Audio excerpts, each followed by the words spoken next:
ఎప్పటి మాదిరిగానే మన ఛానల్లో చాలా ఇంపార్టెంట్ కంటెంట్ అయితే డిస్కస్ చేద్దాం. అయితే రాజ్యాంగంగా ఉన్నటువంటి కొన్ని ఇంపార్టెంట్ విషయాలు చాలా అయితే మనం వీడియోస్లో డిస్కషన్ చేసాము. ఈ వీడియోలో కూడా కొంత ఇంపార్టెంట్ కంటెంట్తో మనం ముందుకు వస్తున్నాం. ప్రధానమంత్రి మంత్రిమండలి వారి యొక్క విధానాలు ఏదైతే ఉన్నాయో చూద్దాం.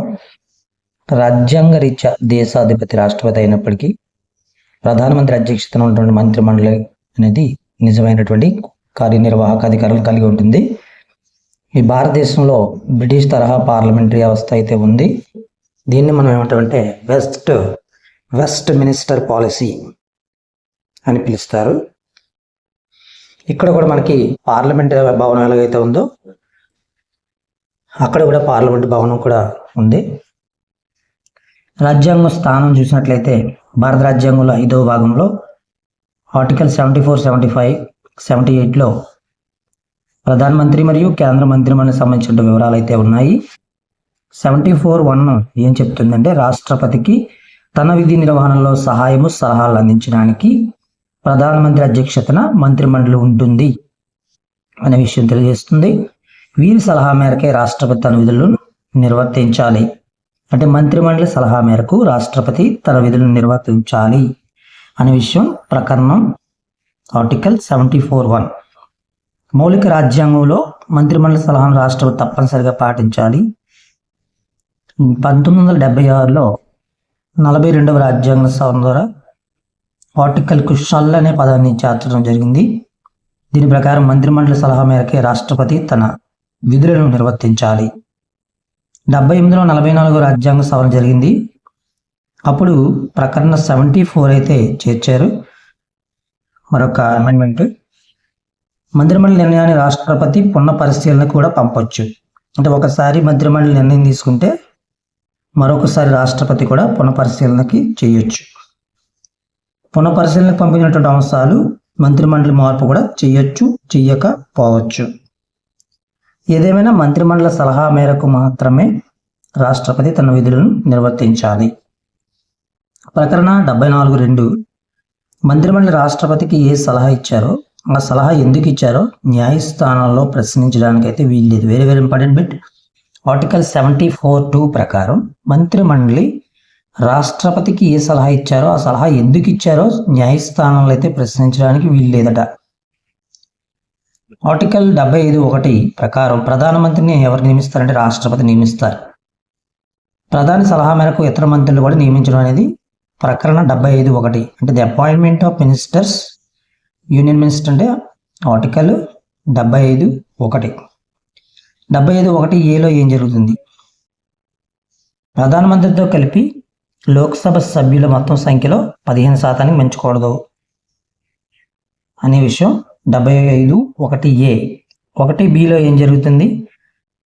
ఏదైనా గుర్తింపు ఉన్నటువంటి రాజకీయ పార్టీకి చెందిన సభ్యుడు పార్టీ ఫిరాయింపుల చట్టం ప్రకారం అనర్హుడు అయితే అతడిని మంత్రిగా నియమించకూడదు. ఈ అనర్హత అతను మంత్రిగా ఉన్న కాలంలో జరిగితే అది అతడి సభ్యత్వ కాలం కూడా ముగిసేంత వరకు కొనసాగుతుంది. ఒకవేళ తిరిగి ఎన్నికల్లో పోటీ చేసి విజయం సాధిస్తే అందరితో అనర్హత ముగుస్తుంది. అంటే డిస్క్వాలిఫైడ్కి సంబంధించినటువంటి policy article 75(1)(b). Article 75(1)(a), 1)(b) క్లాజులను 2003లో 91వ రాజ్యాంగ సవరణ ద్వారా చేర్చారు. ఎప్పుడైతే 1(a), 1)(b) అనే ఎక్స్ట్రా యాడింగ్ అయితే ఉందో అది అమెండ్మెంట్లోకి వస్తుంది అనమాట. 2003లో ఒక అమెండ్మెంట్ జరిగింది, అది 91వ రాజ్యాంగ సవరణ. ఆర్టికల్ 75లో 2, 75లో 3, 75లో 4, 75లో 5, 75(6)లో చూస్తే 75(2) ప్రకారం రాష్ట్రపతి విశ్వాసం ఉన్నంత వరకు ప్రధానమంత్రి మంత్రిమండలి పదవుల్లో కొనసాగుతారు. 75లో 3 ఏంటంటే మంత్రులు సంయుక్తంగా లోక్సభకు బాధ్యత వహిస్తారు. 75(4) ఏంటంటే తమ పదవిలో ప్రవేశించే ముందు 3వ షెడ్యూల్లో పేర్కొన్న నమూనా ప్రకారం రాష్ట్రపతి సమక్షంలో ప్రమాణం చేయాలి. అంటే ప్రమాణ స్వీకారం అనేది కింది ఆర్టికల్లోకి వస్తుందంటే ఆర్టికల్ 75(4). 75(5) ఏంటంటే ఎవరైనా వ్యక్తి మంత్రి పదవి చేపట్టాక 6 నెలలలోపు పార్లమెంట్ సభ్యునిగా ఎన్నిక కాకుంటే ఆయన అయితే మాత్రం మంత్రి పదవిని కోల్పోతారు. అది 75(a). 75(5). ప్రకటన 75(6)లో చూస్తే మంత్రుల జీతభత్యాలు పార్లమెంట్ నిర్ణయిస్తుంది. ఇది ఎన్నో షెడ్యూల్ ద్వారా జరుగుతుందంటే 2వ షెడ్యూల్ ద్వారా జరగడం చూస్తూ ఉంటాం. ప్రధాన నియామకానికి సంబంధించి రాజ్యాంగంలో ప్రత్యేకమైన ప్రక్రియ అయితే పేర్కొనలేదు. పార్లమెంటరీ సాంప్రదాయాల ప్రకారం లోక్సభ ఎన్నికల్లో అత్యధిక స్థానాలు సాధించిన రాజకీయ పార్టీకి చెందిన నాయకుడిని రాష్ట్రపతి ఆహ్వానించి ప్రధానమంత్రిగా నియమించి ప్రభుత్వాన్ని, అంటే ప్రధానమంత్రిగా ఎన్నుకున్నటువంటి వ్యక్తికి ప్రత్యేకమైన ప్రక్రియ ఏమీ లేదు రాజ్యాంగంలో. ఎవరైతే మెజారిటీ ఆఫ్ ద ఉంటారో వాటిని బేస్ చేసుకొని రాష్ట్రపతి ఆహ్వానించి వారిని ప్రధానమంత్రిగా నియమించవచ్చు, ప్రభుత్వాన్ని ఏర్పాటు చేయమని కూడా కోరేటువంటి విషయం అయితే రాష్ట్రపతికి ఉంది. లోక్సభలో ఏ రాజకీయ పార్టీకి నిర్దిష్టమైన మెజారిటీ సీట్లు లభించినప్పుడు రాష్ట్రపతి తన విచక్షణ అధికారాలను వినియోగించి స్థిరమైన ప్రభుత్వాన్ని ఏర్పరిచే క్రమంలో అత్యధిక స్థానాలు సాధించిన రాజకీయ పార్టీ లేదా కూటమికి నాయకుడిగా ఆ నాయకుడిని ప్రధానిగా నియమించి మెజారిటీ పార్టీ నిరూపించుకోమని కూడా కోరడం జరుగుతుంది. 1979లో ఎలా జరిగిందంటే నీలం సంజీవ్ రెడ్డి రాష్ట్రపతి ఉన్నప్పుడు చరణ్ సింగ్ అని ప్రధానిగా నియమించడం కోసం కొంత వివాదం అయితే వచ్చింది. అప్పుడు ప్రతిపక్ష నాయకుడైన వైబీ చవాన్ను ప్రభుత్వాన్ని ఏర్పాటు చేయాల్సిందిగా సంజీవ్ రెడ్డి గారు ఆహ్వానించారు. కానీ వైబీ చవాన్ తన అసక్తతను వ్యక్తపరిచారు. పరిస్థితుల్లో జగ్జీవన్ రామ్ను విస్మరించి చరణ్ సింగ్ను ప్రభుత్వాన్ని ఏర్పాటు చేయమని ఆహ్వానించడం వివాదానికి కారణమైంది.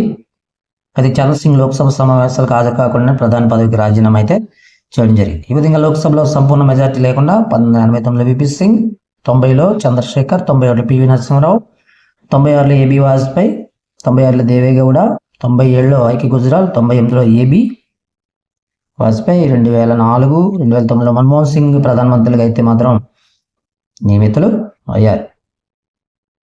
సుప్రీంకోర్టు తీర్పులు చూస్తే మనం మెజార్టీ కోల్పోయినటువంటి ప్రధానమంత్రి రాజీనామా చేసి తదనంతరం లోక్సభ అయితే రద్దు అవుతుంది.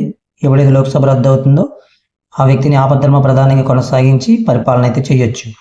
అయితే విధాన నిర్ణయాలు చేయరాదని 1971లో యుఎన్ రావు వర్సెస్ ఇందిరాగాంధీ కేసు సందర్భంగా సుప్రీంకోర్టు అయితే తీర్పు చెప్పింది. ఆపద్ధర్మ ప్రధానిగా ఉంటారు కానీ విధాన నిర్ణయాలు అయితే చేయకూడదు అని తీర్పు ఎప్పుడు వచ్చిందంటే 1971లో యుఎన్ రావు వర్సెస్ ఇందిరాగాంధీ కేసు సందర్భంగా సుప్రీంకోర్టు విషయాన్ని తెలియజేయడం జరిగింది.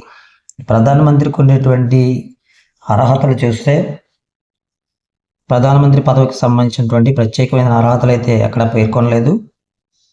అయితే పార్లమెంట్లో సభ్యుడిగా ఉండాలి, పార్లమెంట్ సభ్యత్వం కూడా కలిగి ఉండాలి. ఒకవేళ ముందుగా పార్లమెంట్ సభ్యుడు కాకపోతే 6 నెలలలోపు పార్లమెంట్ సభ్యుడిగా ఎన్నిక అవ్వాలి.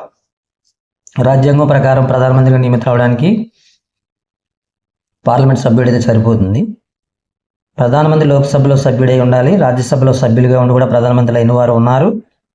అంటే లోక్సభలో ఉన్నవారే ప్రధానమంత్రి అవ్వాలని లేదు, రాజ్యసభలో ఉన్న వాళ్ళు కూడా ప్రధానమంత్రి అయ్యారు. ఇందిరాగాంధీ 1966, దేవేగౌడ 1996, ఇందర్ కుమార్ గుజ్రాల్ 1997, మన్మోహన్ సింగ్ 2004, 2009లో కూడా రాజ్యసభ నుంచి ఎంపికై వారిని ప్రధానిగా నియమించడం జరిగింది. అదే ప్రధాని యొక్క ప్రమాణ స్వీకారం మరి జీతభత్యాలు చూస్తే ప్రధానమంత్రితో రాష్ట్రపతి పదవి ప్రమాణం చేయిస్తారు. తర్వాత భారత ఐక్యతను సమగ్రతను పరిరక్షిస్తానని నమ్మకంతో నిర్భయంగా నిజాయితీగా విధులు నిర్వర్తిస్తానని కూడా ప్రధానమంత్రి ప్రమాణం చేస్తారు. ప్రధానమంత్రి మరియు ఇతర మంత్రుల యొక్క జీతభత్యాలను పార్లమెంట్ అని ఒక చట్టం చేసి దానిలో నిర్ణయిస్తుంది. పార్లమెంటుకి సభ్యులకు ఇచ్చేటువంటి జీతభత్యాలు ఇతర సౌకర్యాలు కూడా ఉంటాయి. ప్రకరణం ఆర్టికల్ 78 ప్రకారం రాష్ట్రపతికి ప్రభుత్వానికి సంబంధించిన సమాచారం తెలియజేయడం అనేది ప్రధానమంత్రి బాధ్యత. 78(a) ప్రకారం కేంద్ర మంత్రిమండలి నిర్ణయాన్ని ప్రధానమంత్రి రాష్ట్రపతి తెలియజేస్తారు. ప్రకారం 78(b) ప్రకారం ప్రభుత్వానికి సంబంధించిన ఇతర సమాచారాన్ని రాష్ట్రపతి ప్రధానమంత్రి తెలుసుకోవచ్చు. 78(c) ప్రకారం సమర్పించిన సమాచారంలో ఏదైనా అంశం మంత్రి చేసిన నిర్ణయమా లేదా మంత్రిమండలి చేసిన నిర్ణయమా అనే అంశంపై ఉన్నప్పుడు సంశయం ఉన్నప్పుడు మంత్రిమండలి పరిశీలన పంపమని రాష్ట్రపతి ప్రధానమంత్రిని కోరచ్చు. మంత్రిమండలి ఏర్పాటు పూర్తిగా ప్రధానమంత్రి విశిష్ట అధికారమే. ఎవరిని మినిస్టర్గా ఎన్నుకోవాలి, ఎవరిని ఏర్పాటు చేయాలనేది కూడా ప్రధానమంత్రి యొక్క విశిష్ట అధికారము. ఎవరిని తొలగించాలి, ఎవరిని పునర్వ్యవస్థీకరించాలని కూడా అతని ఇష్టమే లేదా అమ్మ ఇష్టమే. అది రాజకీయపరమైన అంశాలు ఇతర వర్గాలకు ప్రాంతాలకు ప్రాధాన్యం ఇవ్వకుండా పరిపాలన సౌలభ్యం కోసం మాత్రమే అంశాలు పరిగణలో తీసుకొని చేయడం జరుగుతూ ఉంటుంది. అధికార పార్టీ ప్రయోజనాల దృష్ట్యా ప్రధానమంత్రికి ఇష్టం లేకపోయినా కొందరు ప్రముఖులు కూడా మంత్రిమండలిలోకి తీసుకోవాల్సిన అవసరం వస్తుంది. ఈ ప్రధానమంత్రి పదవీ కాలం తొలగింపు చూస్తే మనం ప్రధానమంత్రి పదవీ కాలం లోక్సభ 5 ఏళ్ళు ఉంటుంది కాబట్టి ఆయన యొక్క పదవీ కాలం కూడా 5 సంవత్సరాలు ఉంటుంది. ఇందులో మెజారిటీ సభ్యుల విశ్వాసం ఉన్నంత వరకు కూడా ప్రధానమంత్రి పదవీ కాలం ఉండొచ్చు. అంటే లోక్సభలో మెజారిటీ సభ్యుల విశ్వాసం కూడా కోల్పోతే ప్రధానమంత్రి పదవీ కాలం కూడా తగ్గిపోతుంది. ఈ పదవిలో కొనసాగని ఇష్టం లేనప్పుడు కూడా రాష్ట్రపతి రాజీనామా ఇచ్చేయచ్చు. ప్రధానమంత్రి రాజీనామా చేస్తే మంత్రిమండలి మొత్తం కూడా రద్దయిపోతుంది. ఇది లోక్సభలో మంత్రిమండలిపై ప్రవేశపెట్టిన అవిశ్వాస తీర్మానం నెగ్గినప్పుడు,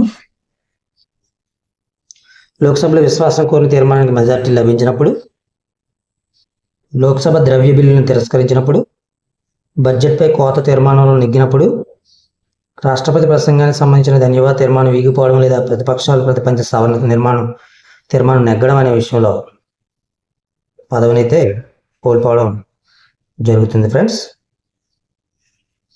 మనం చూస్తాం. So most important civils and groups and ఇతర పరీక్షలకి ప్రత్యేకమైన జనరల్ స్టడీస్ పాలిటీ కంటెంట్ అయితే చూసాము. దీన్ని మనం ఏమంటామంటే వెస్ట్ మినిస్టర్ పద్ధతి, పార్లమెంటరీ వ్యవస్థ. పార్లమెంటరీ అంటే ఏంటి, దానికి సంబంధించిన పూర్తి సమాచారం చూస్తాం. భారత రాజ్యాంగం పార్లమెంటరీ లేదా మంత్రివర్గ పాలిత ప్రభుత్వాన్ని నిర్దేశించింది. పార్లమెంటరీ వ్యవస్థ ముఖ్య లక్షణం ఏంటంటే 2 రకాల అధిపతులు ఉండడం, రాజ్యాంగపరంగా రాష్ట్రపతికి నామమాత్ర అధికారాలు ఉండడం, ప్రధానమంత్రి అధ్యక్షతన మంత్రిమండలి కూడా అన్ని అధికారాలు కూడా ఇవ్వడం అనేది 2 రకాల అధికారాలు ఇవ్వడం అయితే మనం చూస్తాం. అయితే ఈ రకంగా మనం మంచి కంటెంట్ అయితే చూసారని మేము అనుకుంటున్నాం. ఫ్రెండ్స్, ఇంతవరకు కూడా వీడియో స్కిప్ చేయకుండా చూసినందుకు మీరు ధన్యవాదాలు. మరొక మంచి కంటెంట్తో మరొక వీడియోతో మీ ముందు ఉంటామని మరి తెలియజేస్తున్నాం. మన ఛానల్ చూస్తే 200 పైగా వీడియోస్ అయితే ఉన్నాయి. అనేకమైనటువంటి పోటీ పరీక్షలకి సంబంధించినటువంటి సమగ్ర సమాచారం మన ఛానల్లో ఉంది. మనకి కాంపిటేటివ్ ప్రిపేర్ అయ్యేటువంటి వాళ్ళందరికీ కూడా ఉపయోగకరంగా ఉంటుంది. దయచేసి మొదటిసారి ఛానల్ చూసేవారు ఎవరైనా ఉంటే అన్ని వీడియోస్ కూడా ఒకసారి టచ్ చేయండి. మీకు ఇంపార్టెంట్ అనిపించినటువంటి వీడియోని మీరు నోట్ చేసుకోవచ్చు, నోట్బుక్లో. మీకు నచ్చినట్టయితే మాత్రం ఖచ్చితంగా లైక్ చేయండి. ఇంకా కమ్యూనికేట్ అవ్వాలనుకుంటే కామెంట్ చేయడం కూడా మర్చిపోవద్దు. ఇంకా బాగా నచ్చినట్టయితే మీ ఫ్రెండ్స్ కూడా షేర్ చేయండి. మీ యొక్క సపోర్ట్ కోసం మన ఛానల్ అయితే ఎదురు చూస్తుంది. మీ యొక్క సపోర్ట్ని బేస్ చేసుకుని మన ఛానల్ ముందుకు వెళ్తుంది. Thank you very much.